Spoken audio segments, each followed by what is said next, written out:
प्रशांत किशोर जी बिहार में घूम रहे हैं, कहते हैं यादव का मतलब 9वीं फेल नहीं होता। प्रशांत किशोर जी का एक बयान मुझे दिखाइए जब वो प्रधानमंत्री की डिग्री पर कुछ बोले हों।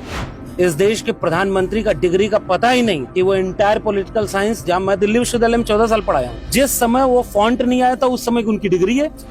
और प्रधानमंत्री जी खुद कह रहे हैं कि मैं पढ़ने में ऐसा विद्यार्थी था, देखिए बढ़िया याद आती है।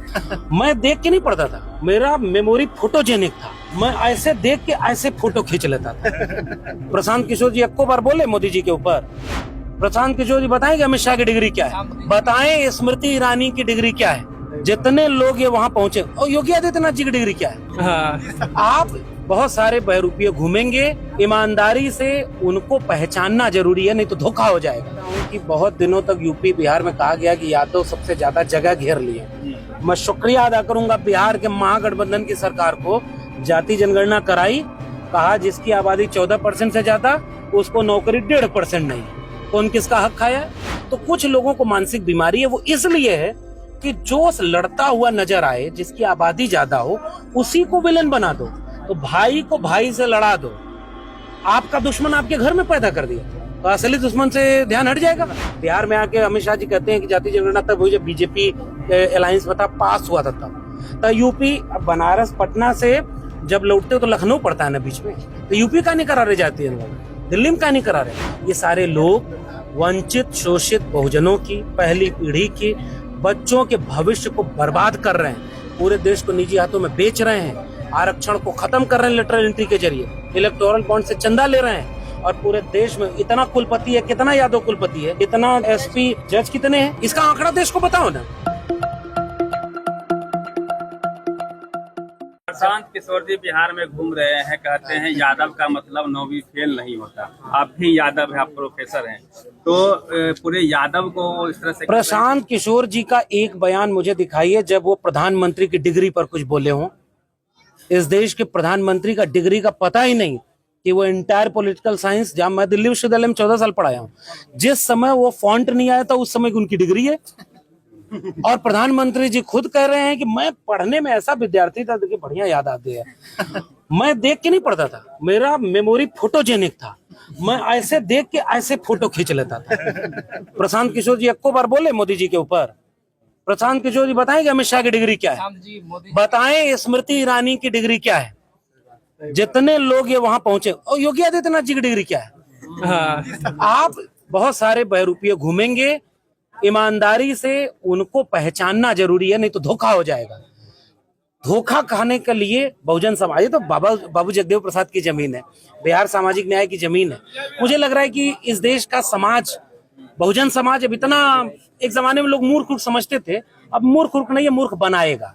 बीजेपी वाले भी कह रहे हैं सर, जो भी बिहार में घटनाएं हो रही है उसमें 90% यादव है, यादव को टारगेट किया जा रहा है कि यादव ही सबको तंग करता है, इस तरह से फैलाई जा रही है। अब ये एक मानसिक बीमारी है जिसका कोई आंकड़ा देते नहीं। मैं इसका एक अच्छा आंकड़ा देता हूं कि बहुत दिनों तक यूपी बिहार में कहा गया कि यादव सबसे ज्यादा जगह घेर लिए। मैं शुक्रिया अदा करूंगा बिहार के महागठबंधन की सरकार को, जाति जनगणना कराई, कहा जिसकी आबादी 14% से ज्यादा उसको नौकरी 1.5% नहीं है। कौन किसका हक खाया?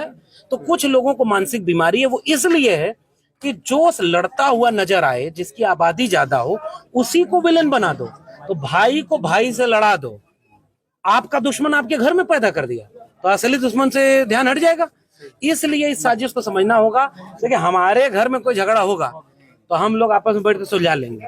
पहले बाहर वाला बताए कि जाति जनगणना काहे नहीं करा रहा है, पूरे देश को आंकड़ा बताओ, किसकी कितनी संख्या है, किसने कितना नौकरी ली, किसका कब्जा किसने लिया है, पूरा देश में जाति जनगणना। बिहार में आके अमित शाह जी कहते हैं कि जाति जनगणना तब हुई जब बीजेपी अलायंस में था, पास हुआ था तब यूपी। अब बनारस पटना से जब लौटते हो तो लखनऊ पड़ता है ना बीच में, तो यूपी का नहीं करा रहे जाती है, दिल्ली में का नहीं करा रहे।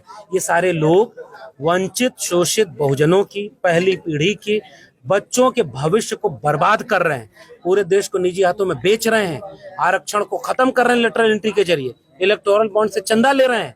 और पूरे देश में इतना कुलपति है, कितना यादव कुलपति है, कितना डीएम कुलपति है, कितना जो है एसपी जज कितने हैं, इसका आंकड़ा देश को बताओ ना।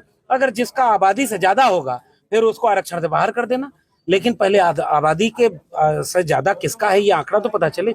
इसलिए बहरूपियों से सावधान, न्याय और समता के लिए दिमाग खुला रखिए, कान आंख खुली रखिए और नाली के गैस से चाय बनाने वालों से बचिए। एक सर आखिरी सवाल ये है कि आप चूंकि अखिलेश यादव के सलाहकार रहे, लगातार चुनाव में उनके साथ रहे, तो एक सर अपने पीडीए में आपका नाम आता है कि आपने शायद फॉर्मूला दिया। बिहार में A to Z करते थे, तेजस्वी यादव जी रह गए, आपने सीधा आगरा पिछड़ा यूपी में किया, शानदार। नहीं, मैं क्या कह रहा हूँ कि अखिलेश यादव जी बड़े नेता हैं, उनके पास अपनी सलाह बहुत है। हम जैसे लोग संविधान बचाने के लिए जो पीडीए उन्होंने नारा दिया वो उनका नारा है, और वो पीडीए पिछड़ा, दलित, अल्पसंख्यक, आधी आबादी, वंचित, शोषित, हजारों साल की लड़ाई, संविधान बचाने की लड़ाई, वो इतनी जरूरी थी कि अयोध्या हरवा दी नागपुर वालों को। तो वो एक सूत्र है, वंचित शोषित लोग एकजुट हो जाएं, न्यूनतम संपत्ति पर एकता बनाएं, और अब पूरे देश में कम से कम जो मुट्ठी भर लोग हैं जो बांटना चाहते हैं, जो तोड़ना चाहते हैं लोगों को, उसको एकजुट करें। बिहार तो वैसे भी बहुत सामाजिक न्याय की जमीन रहा है, आंदोलन की जमीन रहा है, बस यहाँ पर बहुत जल्दी लोग पलट जाते हैं, इसलिए दिक्कत होती है। इसलिए दरवाजा अभी भी खुला हुआ है, इसलिए दरवाजा खुला है, और मैं उम्मीद करता हूं कि बिहार सामाजिक न्याय की जमीन है। आज इतना बड़ा कार्यक्रम प्रोफेसर डायरी पर करवाया, लंबे अरसे बाद, वैचारिक जमीन है। मैं उम्मीद करता हूं कि यहाँ से एक रोशनी फिर से जलेगी और पूरे देश को अंधेरे दूर करने में मदद करेगी।